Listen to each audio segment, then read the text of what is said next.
They play with our minds again and again, just as much as they play with our hearts.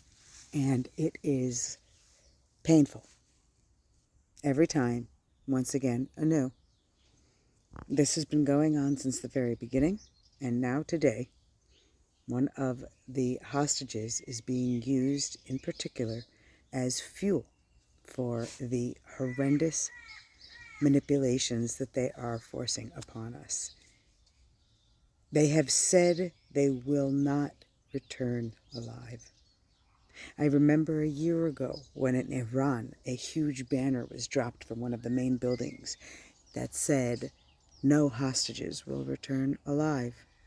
And it struck fear in our heart. And so all of these many months later of agony, we are seeing that their tactics still work because we have a heart, because we know each of these names, and because we feel connected, and sometimes we feel guilty for moving on with our lives. But we feel them, and yet we feel disconnected from them because we feel helpless, and what is there to do?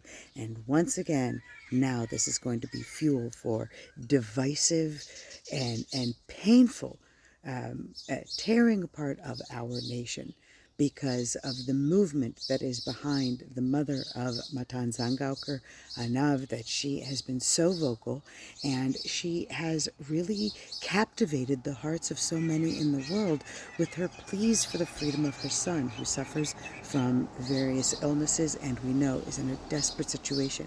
In this last image, they have him hooked up to an IV, and it is just horrible to think about what these hostages are enduring any second of any day that they are forced to live through this. But who is to blame? And how can we be doing more?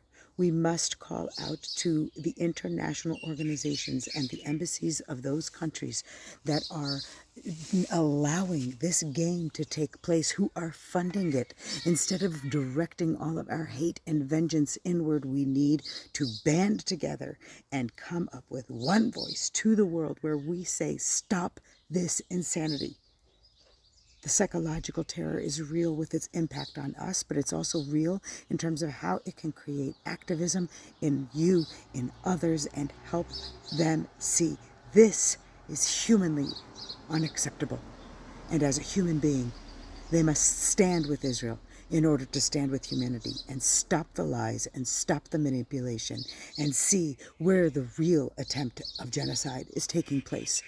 That is only on each one of us to try and talk it out and make ourselves be heard and force our truth into the recognition of the world, because they will quickly continue to erase the Jew.